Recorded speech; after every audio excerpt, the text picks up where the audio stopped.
Hi and welcome back to PA Harness Week, a very special edition. And our roving reporter, Jen Sherlock, is going to have a look back at the storied history right here at Mohegan Sun, Pocono Downs. Here's Jen. It's no secret that there is plenty to do in the Poconos, from skiing to NASCAR racing. But when it comes to racing excitement, there's nothing that comes close to Mohegan Sun at Pocono Downs, and it's been that way for years. 45 years ago, Pocono Downs opened its doors to more than 12,000 fans. Rich stakes races like the Max Hempt, the Reynolds, and the James Lynch are battled over the famously fast red clay oval.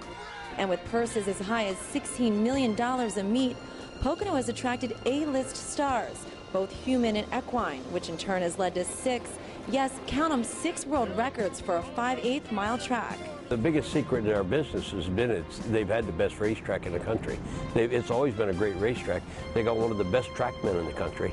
And it's just been a secret. Nobody knows it till they go there and race a couple times, you know what I'm saying?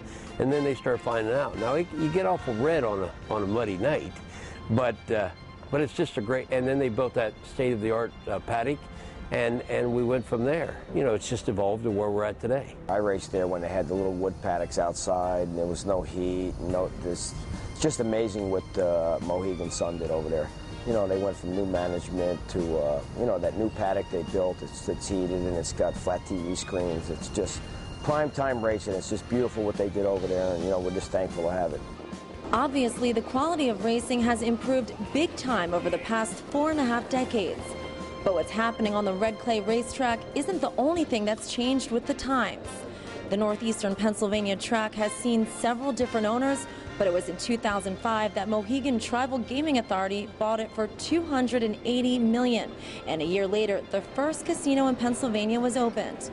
Mohegan Sun at Pocono Downs has set a standard in casino entertainment. The whole facility, I mean, you just can't compare it to years ago, and they've done a wonderful job, the Mohegan Tribal Gaming Authority, of putting money into the place and really making this one of the places to race in America now. In the old days, 1965, racing was just introduced, parimutuel racing, into the area.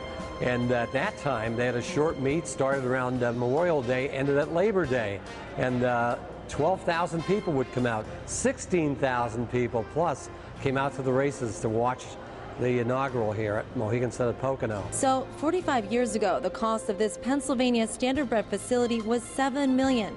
Interestingly enough, that's what the purses will total tonight, as the excitement of a first-class casino joins with the action of an entire card of the best talent in the world of harness racing. You could feel it ramping up, even at the races. You could feel the excitement every night, and I mean, I'm just thrilled to be a part of it in any way possible. So I think all the fans can feel it as well. To have the Breeders' Crown, it's just like having the World Series up at Lackawanna County Stadium. I equate that to that. But the greatest horses in the world will be here, the greatest drivers and trainers. And it's just going to be a wonderful day, and our 1,600 employees can't wait for it to happen. Thank you, lovely Jennifer. And now we are going to go through this in whirlwind fashion. We told you, we promised you we would cover them all, and we are going to do that. And we're going to start off with the first one, and with that, here's Heather. That's right, we've got the 2-year-old filly Pacers, and here we saw See You at Peelers earlier. She went the faster division. Now it's idyllic, but she ain't too shabby herself. She wired the field out of post 8, and she brought home a mile in 1:52 with Mark McDonald driving. 2-year-old Colt Pacers, race 2, Foreclosure and Great Vintage were the 7-5 co-favorites. That is how they finished. 1-2. Foreclosure getting the nod, winning in 1:52.1. In another division, Big Bad John looked like he might pass the favorite, Fashion Delight, but then he made a costly bobble. Fashion Delight won in 1:51.3 with David Miller on the bike.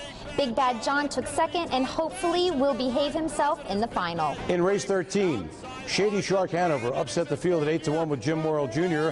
Hug a Dragon off at 50-1 with Dave Pallone nipped the 4-5 chalk Big Jim for the belly. Lady Rainbow kicked off the wins in the limbs for the 2-year-old trotting fillies with a 156-4 victory over favorite Hey Mister.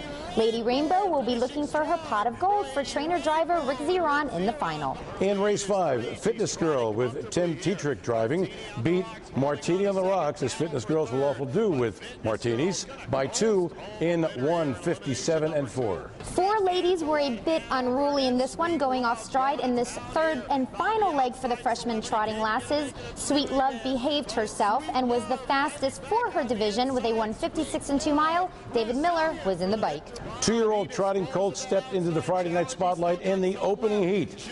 Broadband was tons the best at 3 to 5, because all you got to know is Jackie Moe, who came down from Canada to wire the field in 1:55 and 1. DeJarnbro trotted the fastest to win for his division in 1:55 with Jeff Gregory driving. The son of credit winner led the way from gate to finish, beating the favorite leader of the gang over 3 lengths. In race 11, Big Riggs off at 10 to 1 beat my namesake, Pastor Stephen, the 3 to 5 chalk with Yannick Gingras by a neck in 1:55 and 1. And don't you dare go away, because when we come back, we're going to have Saturday's limbs, more of them coming up, and discuss the big races at Mohegan Sun, Pocono Downs. Don't go away.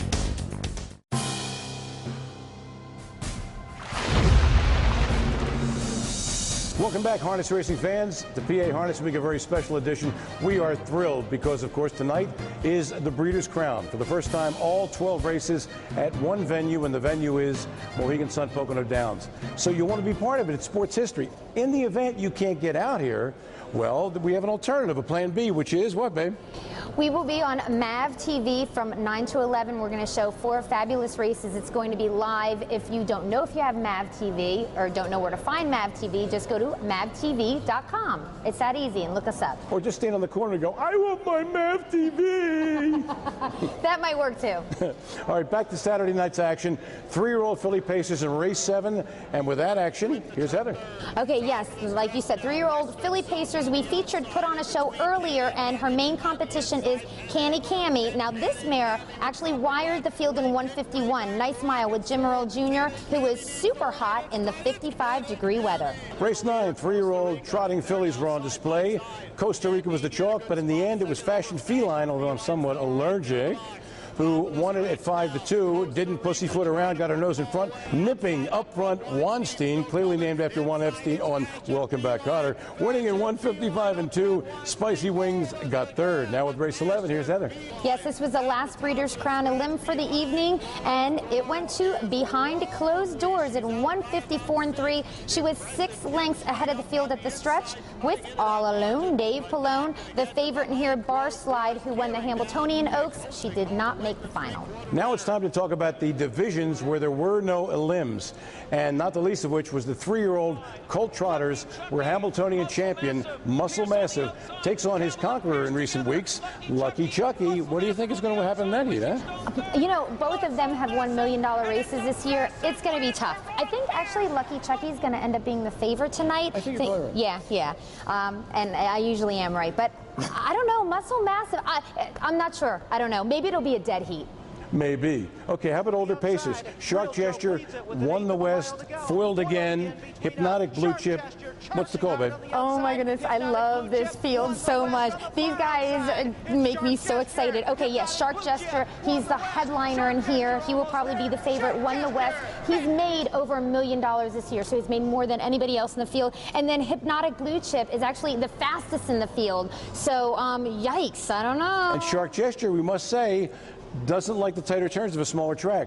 And this is a 5/8 mile track. We don't know what he'll do. He qualified really well here, though. He did. He might take a bite out of his competition. Okay, in the older trotting mares, well, the standout looks to be Buckeye St. Pat. Would you agree? Yeah. What else do you say about Buckeye St. Pat? Your pick. That's why you're supposed to come out here tonight and decide for yourself. There you go. Come on out here to Mohegan Sun, Pocono Downs. Be a part of sports history. 12 great races. First time at one venue. If you cannot make it out here, and I don't know why you couldn't, but if you can't, go to mavtv.com, find out if you have MAV TV, because we will be on live from 9 to 11 and showing 4 fabulous races live. And we're going to be out in Mohegan Sun at Pocono Downs, hanging out, chilling, watching some great racing. Come out and see us. Okay, and for everybody here at PA HarnessWeek, including my partner Heather Moffett, I'm Steve Ross, reminding you there has never, ever been a better time to get high on harness. It's only natural. There they go. Explosive Matter wins the Colonial easily. Underway. Starting fast outside here.